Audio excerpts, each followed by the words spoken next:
anthrax. It's happened again. A fifth death, this time a 94-year-old Connecticut woman.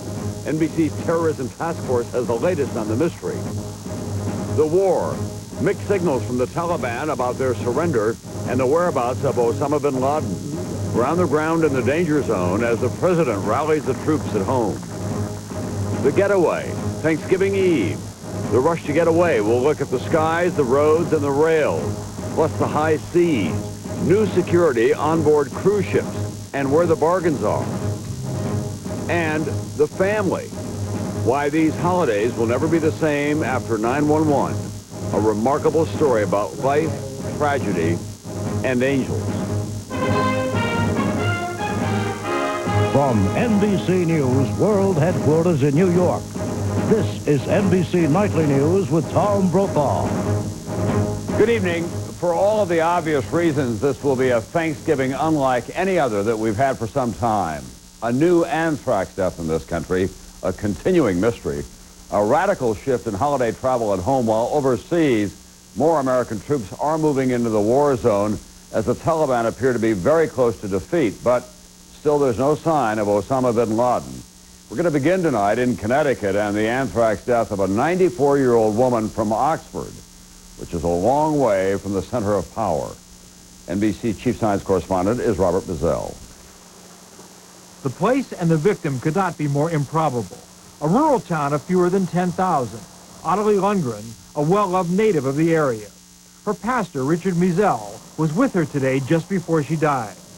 We do live in a broken world, that's for real, and this is an obvious example of it. Starting last night, investigators searched Lundgren's home for traces of anthrax, especially where she kept her mail. Results of the samples not in yet. We're obviously focusing on the mail because that has been the cause of other anthrax scares in the past, and we have no other reason to believe that a 94-year-old woman would have contact with anthrax. The major mail sorting center for the area was checked November 11th and found to be free of anthrax. Investigators were quickly tested again, along with the post office that actually handles mail for Oxford. Meanwhile, officials are telling 1,500 postal workers to take antibiotics as a precaution. Still, no one knows how Lundgren got the spores in her lungs. The Connecticut case is very confusing for all of us right now. The investigation is ongoing on a very rapid track with both the FBI, CDC, and the state and local health departments. But until we get some real clues, I think we're going to have an open mind. Because Lundgren seldom left her home and traveled only short distances to church or to the New Look hair salon, investigators believe they will be able to figure out how she was exposed. So that we can really, by even better time, place, and person, define what she did over the past several weeks, and therefore what was the likely source of which she picked up her infection. One critical test: is the anthrax strain the same as in all the other attacks? Those DNA tests are going on today, with results tomorrow. If the strain is different, Miss Lundgren could have suffered some rare environmental exposure.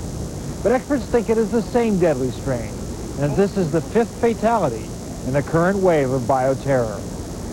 Robert Bazell, NBC News, New York. The Connecticut case only deepens the mystery for the FBI, which is concentrating this week on the anthrax letter mailed to Senator Pat Leahy, who is chairman of the Judiciary Committee. And as NBC's Pete Williams reports tonight, the Leahy letter took a wrong turn, and that may have saved many lives. Government scientists say tonight they won't even open the letter to Senator Leahy until next week, moving slowly to preserve as much evidence as possible from the only anthrax letter recovered intact. Contamination readings were off the charts when it was discovered. Tens of thousands of spores found just by opening up the mail bag that carried it. But instead of going to Senator Leahy's office, the letter took a side trip. An optical scanning machine like this one in Trenton, where it was mailed, misread the number 1 in the zip code for a 2, imprinting the State Department zip code on the envelope instead. That sent the letter to a diplomatic mail sorting building where it likely gave a worker inhalational anthrax. He's recovering, but now he says he does not remember seeing it. Postal inspectors say the letter was apparently then redirected, sending it through Washington's main mail distribution center a second time, increasing the exposure to workers there. The letter arrived late on Capitol Hill after mail delivery was frozen, never getting to Leahy in the Russell Senate office building. So in a way, the fact that it was misdirected prevented it from getting to the Russell office building and possibly contaminating more people. Bags of undelivered mail from the State Department will be checked next week in case another anthrax letter was addressed to Colin Powell. We took basically mail that was addressed to the secretary that got special handling anyway, figuring that if there was an anthrax letter, that might be the most likely place. Today, the Department of Education is the latest to find traces of anthrax in its mailroom. A single trace found, too, at NASA headquarters. That brings to nearly 30 the number of government buildings and post offices in this area where anthrax has been found. All of it spread, officials now believe, by just 2 very potent letters. Pete Williams, NBC News, Washington. For more on the science of anthrax and tips for postal safety, you can log on to msnbc.com. Now we go to Afghanistan, and there are new signals tonight. The Taliban may be ready to surrender another key town, Kunduz, the last city held by the Taliban in the north. NBC Jim Miklashevsky joins me now from the Pentagon. Jim? Tom, tonight, some Taliban troops in Kunduz are reported ready to surrender, but hardcore forces vow to fight to the death. Meanwhile, the U.S. is preparing now to go after Osama bin Laden in a big way. At Fort Campbell, Kentucky today, President Bush rallied the Army's 101st Airborne, heading off to support the war in Afghanistan, and carved up a turkey right along with Osama bin Laden and his al-Qaeda forces. We will never tire, and we will hunt them down. That hunt will intensify within days. NBC News has learned that up to 1,500 Marines could hit the ground and establish a temporary base in southern Afghanistan as early as this weekend to launch raids against the Taliban and al-Qaeda. U.S. Special Forces are expected to use Bagram Airfield in the north to conduct raids against bin Laden's mountain hideouts northeast of Kabul. Talking to Special Forces troops at Fort Bragg, Defense Secretary Rumsfeld hints he personally wants bin Laden dead. Well, the president's policy is dead or alive, and, I have my preference, but... Rumsfeld is adding even more firepower. AC-130 gunships will soon join the fight in the north. Pentagon officials warn, however, that with far more American troops on the ground, there will likely be far more American casualties. Tom? Thanks very much, NBC's Jim Miklashevsky tonight at the Pentagon. Now to the ugly and growing lawlessness in those parts of Afghanistan that have been liberated. In the north, the area around the city of Jalalabad has become a no-man's land. 4 journalists were killed en route there this week. NBC's Mike Taibbi is one of the few American journalists in Jalalabad, and he joins me now. Mike, give us a bird's-eye view of what it's like there on the ground. Well, Tom, the polite description here is that the situation is fluid and dangerous, but the departing journalists we spoke to were more direct. They said it was downright treacherous and even out of control. We heard direct stories from some of these journalists that they were robbed. One French journalist telling me he was robbed of $10,000 while he turned his back in his own hotel room here. Don't forget there were 14 tribes vying for power, plus the departing Taliban, not all of whom have descended all the way to the south. Some are still around here. And, Mike, we do know that those 4 journalists were killed on the road to Jalalabad this week on the way into Kabul. What it's been like for you to be traveling in and out of Afghanistan? How dangerous has it been? Well, it feels real edgy, Tom. We came in and it was a long trip because we were delayed. One of the security vehicles who was accompanying us broke down, and we sat for an hour sitting ducks, really, after having heard gunshots on the way by some gunmen who had taken over a Taliban position. We don't know why they were shooting. They were not shooting at us directly. Even our Afghan drivers and Afghan assistants were extremely anxious when we got in after nightfall. All right, thank you very much. NBC's Mike Taibbi tonight in Jalalabad, which has taken out, of course, all the characteristics of an old West frontier town. Now to the Afghan capital of Kabul. It will be crucial to what everyone hopes will be a new and someday better Afghanistan. However, as NBC's Jim Asada reports tonight, it is, for the moment, in very grim shape.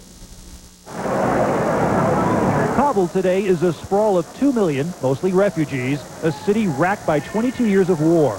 The Taliban is gone, but in its place there are fresh challenges, trying to forge a new Afghanistan with very old tools. This is Kabul's version of Kinko's. Mohammed scrapes by like 2 generations before him, taking passport and ID photos with the only technology here. My grandfather had a camera like this, which he bought in 1906. My snapshot could be just as old. But around the corner, there's a new site in town. Okay, is the movie starting? Yeah. Yeah, let's go see it. This Taliban lecture hall is a movie theater once again. But this is Afghanistan. Ushers carry AK-47s. Here, you check in a Kalashnikov. Here's a 9mm pistol and an assortment of knives. This is the first film shown here since entertainment was banned by the Taliban 5 years ago. Big-time box office. Ali, the projectionist, has his old job and even older machines back. But after so many years, it's hard to find good help. Still, Ali tells me he's upbeat. I hope there will be peace now, he says. We are so sick of war. And throughout the city, you see reminders of what worries Afghans most. This used to be, a decade ago, one of Kabul's main commercial centers, the equivalent of a mall in the United States. Today, as you see, it's a mass of ruins. Destroyed by interethnic fighting and the same rulers who are back to try to govern once again. But Najibullah and his extended family are back too. They fled the Taliban, but now want to start a new life and home in this maze of rubble. We've come back, he tells me, because we believe we're safe and will be free. In a new nation, but facing the same old dilemma, trying to make something from nearly nothing. Jim Masadam, NBC News, Kabul. Up next, NBC News in depth tonight, roads, rails, and airports. A reality check on how the fear of flying is affecting today's holiday getaway.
Holiday dishes aiming to please, but only one is hot and flaky, made with ease. Crabs and bursts on the table, they're going fast. Grab one quick, they're gone in a flash. My hallelujah! It's LensCrafter's best $99 offer ever. Right now, get a complete pair of glasses with DuraLens, our most scratch-resistant plastic lens for only $99. The $99 DuraLens event. This is one you don't want to miss. Offer ends November 24th. Well, you're going along, feeling fine, when it hits you. Diarrhea. Alone, it's bad. But with gas and cramps, too, you've got big trouble. But now there's new Imodium Advanced Caplets, the only one that combines two medicines to stop diarrhea, cramps, and gas all at once. In no time, you'll feel A-OK again. New Imodium Advanced Caplets. Whew, what a relief. NBC News in depth tonight, the Thanksgiving travel rush. It's underway, of course, but some experts say this year's holiday getaway could be the lightest in a decade, especially in the air. 7 million Americans usually fly for Thanksgiving. This year, that number could be off by 15 to 30%, with 9 out of 10 travelers driving instead. NBC's Jim Cummins joins me now live from Dallas. Jim? Tom, it's almost certain that many of the motorists on I-35 behind me here are driving tonight because they didn't want to fly. At DFW Airport in Dallas, short lines in most terminals. Traffic is down 15% over last year. No surprise here. With the first major holiday travel season since September 11th, we knew people were feeling a little apprehensive about coming to the airport. Brittany Boriker agonizes over this trip to see her family. I had the option more or less of staying here or going to visit them, and although I am nervous about going to see them and flying, I just don't want to let it get the best of me.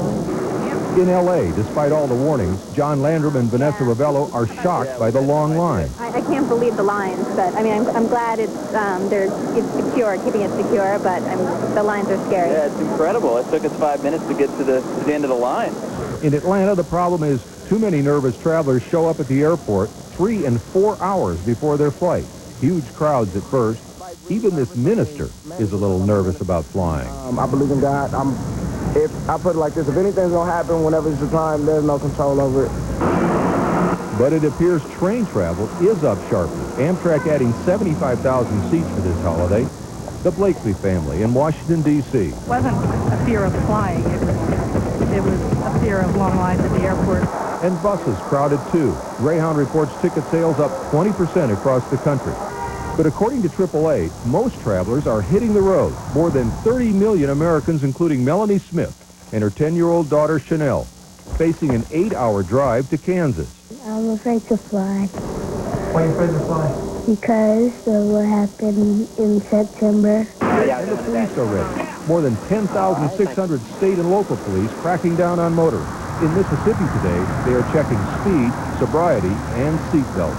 If you enter the state of Mississippi from Tennessee on Interstate 55 and you leave the state at New Orleans, going to New Orleans, you should see a trooper approximately every 10 miles. Of course, the experts say that driving is still much more dangerous than flying or taking a train. Tom?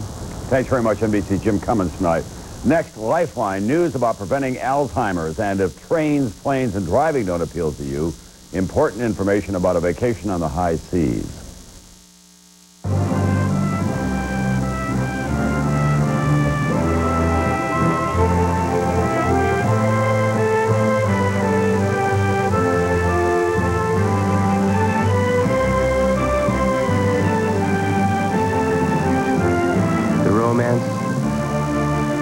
The beauty,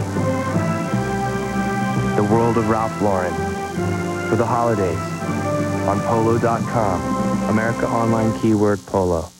When that pastrami on rye catches up with me, heartburn big time. My passenger says, here, take a Zantac 75. I say, what are you, a doctor? And he says, yeah. Zantac 75, the heartburn relief doctors trust. I'll never watch TV instead of doing homework or hide laundry under my bed. I'll be the best dog if you give me what I need. You've got one chance to raise a healthy puppy. Introducing new Purina One brand large breed puppy formula. Purina has created the first and only puppy foods with a nutrient proven to help reduce the percentage of body fat during growth. So large breed puppies grow lean and healthy. And research shows these puppies need less fat and more love. Purina One, second to none. Yeah, put Junior to bed, stay up late, watch a movie, little snuggling possibly. But look what happens, a lack of snuggling. If only you had TiVo, you could have recorded the entire thing and watched it when you were, well, awake. Automatically record your favorite movies, watch them whenever you want. Now TV fits into your life, not the other way around. TiVo, TV and movie watching your way. Pepperidge Farm Texas Toast. Okay, I'll get the pasta roll. Hot, crusty garlic toast. Just 5 minutes to make. It's probably ready before you are. Pepperidge Farm. Never have an ordinary day. Just when it seems like life couldn't get any better, your whole world can turn upside down. But if you're a Farmers Insurance customer, you can call our new Help Point service the moment it happens. We can answer the questions you can't. Farmers Help Point is here to care and really take care when you need it most. Farmers, get you back where you belong. This year, America comes together to celebrate a tradition like no other in New York City. The Macy's Thanksgiving Day Parade, Thursday on NBC. 5 nights for America's families. NBC Nightly News next week. Lifeline tonight, more evidence that pain relievers can help prevent Alzheimer's. Researchers in Holland found that older people who take anti-inflammatory drugs for at least 2 years are 80% less likely to develop the disease. However, the study also warns that people should consult their doctor since the drugs can cause internal bleeding. The study appears in the upcoming issue of the New England Journal of Medicine. And now to one form of holiday travel that is supposed to be stress-free. It's cruise ships. Not surprisingly, there are some great deals right now with tourism so far down after 9/11. There is also a new emphasis on security in the high seas, and we get more on that tonight from NBC's Kerry Sanders. A National Guard checkpoint at the port in Fort Lauderdale today. They have an ID? The first of many new safety measures. On the water, law enforcement now patrols a 100-yard security zone around ships. Roger. Last night, a pleasure boater, unfamiliar with the new rules, ordered to back off. This is a restricted area with a security zone being enforced. Since September 11th, cruise ships also adding their own security. On Royal Caribbean, 8 checkpoints. Passengers and crew members now issued IDs with their photos stored in a computer. And luggage? We are now screening 100% of baggage going on board. In fact, we're screening 100% of everything going on board, either by the use of X-ray equipment, physical searching of the baggage, or the stores or provisions, are using dogs, canines, to assist us. I'll stop at as many security stops as I need to, just as long as I can feel safe. Before 9/11, the cruise line industry was already hurting. Revenues were off 20%. After the attacks, bookings dropped 90%. 2 cruise lines filed bankruptcy. At the same time, overcapacity. 4 new ships with at least 2,100 berths each launched in the last 3 months. That means bargains on some destinations. Some 7-day Caribbean cruises now selling for $327, including port charges. Kenneth Freeze paying less for his cruise to the Bahamas than he is for the port fees. $85 for the weekend cruise. Taxes are more, it's $90. So it's a great deal. People are calling now looking for summer to go to Alaska, which is going to be a very, very popular place, Hawaii. While the updated security is comforting passengers, travel agents say a problem remains. People still afraid to fly to get to the port where the cruise ship docks. Kerry Sanders, NBC News, Miami. On Wall Street today, there was a slight sinking feeling as investors sold to lock in some profits before the end of the year. The Dow lost almost 67 points. NASDAQ was down 5.5. The markets will be closed tomorrow, Thanksgiving, of course. I'll be right back. 2 families, 1 tragedy. The search for something to be thankful for this year. Well, it's time to go. Oh, we love having you here. Oh, we'll be back. It's a great place. Thanks. Have you always had this in? Oh, we ran our own printing company. This was always our dream for when we retired. We should have seen it before. It needed a lot of work. We did it. I don't know if we'd be able to do it. You'd be surprised. Martin got us investing zero price. Even helped us work out what we could spend once we retired. Maybe we ought to think about that. I think so. T. Rowe Price, helping people invest with confidence for over 60 years.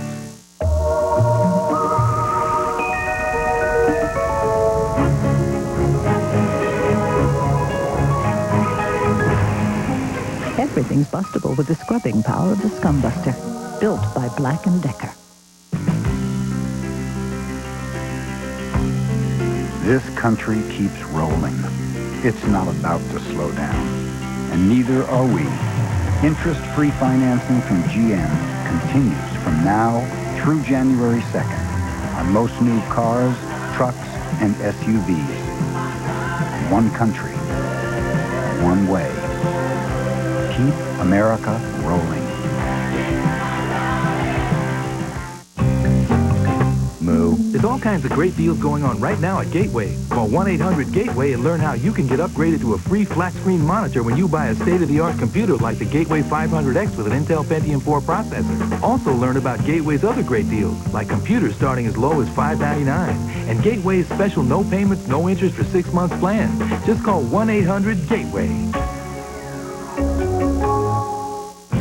That's 1-800-GATEWAY. What's for lunch? Tomato soup. Condensed soup? We're adults now. There's a better tasting soup.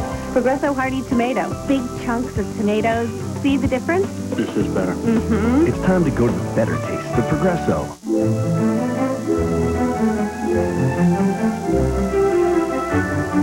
Introducing glazed gingerbread spice. Glade Holiday Evergreen.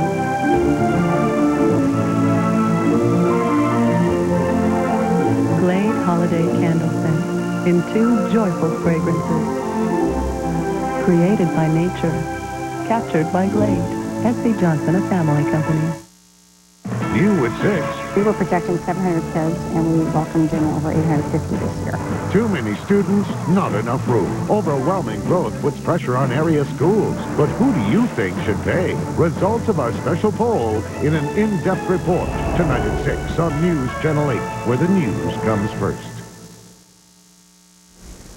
It's been a long, difficult autumn, and tomorrow, Thanksgiving, should be at once a welcome relief and also a sober reminder of all that we've been through. It began here at Ground Zero, where work continues tonight, as New York City officials report the number of people missing or killed in the attacks in the World Trade Center is much lower than originally estimated. It is now below 3,900. That's about 3,000 less than the first estimates. Still too many, of course, but the number could go even lower as more paperwork and mistakes are ironed out.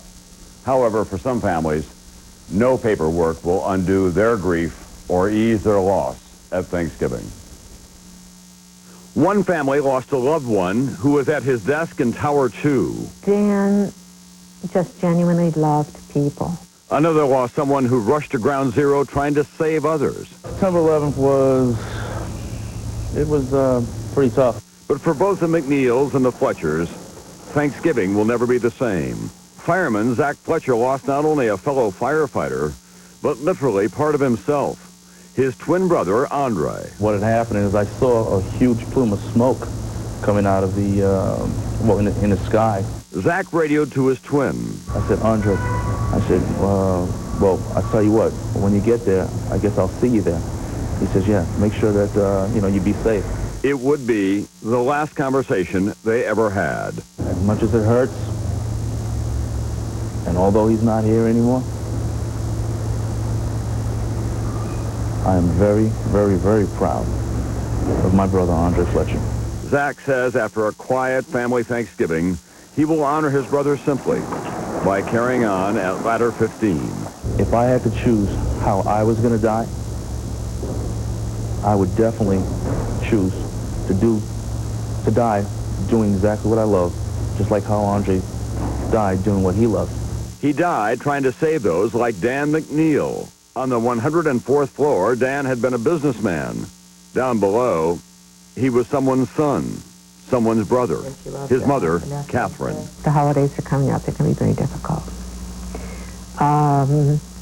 We, as a family, have pulled very closely together. Kathleen remembers her wedding day, just days after the attacks, and the brother who was supposed to give her away. The chimes rang, and I thought back to that movie that I love so much, A Wonderful Life. And every time a bell rings, an angel gets its wings. And I looked at my matron of honor, and I told her, I'm like, Dan, he just got his wings. I believe that the angels are guarding him, if he is not one of them, and that he will always take care of us. He always did, and he always will. A family, like so many, searching for the thanks in Thanksgiving. Wherever we live in this country on this Thanksgiving, however physically far removed we may be from Ground Zero, this year it really is a gathering of the American family, and there are going to be a lot of empty chairs across the land. We have shared so many emotions this autumn: shock, grief, anger, bewilderment, determination. Tomorrow we share an American holiday and common gratitude that we are up to the challenges that still lie ahead. That's Nightly News for Wednesday. I'm Tom Brokaw. Have a great Thanksgiving.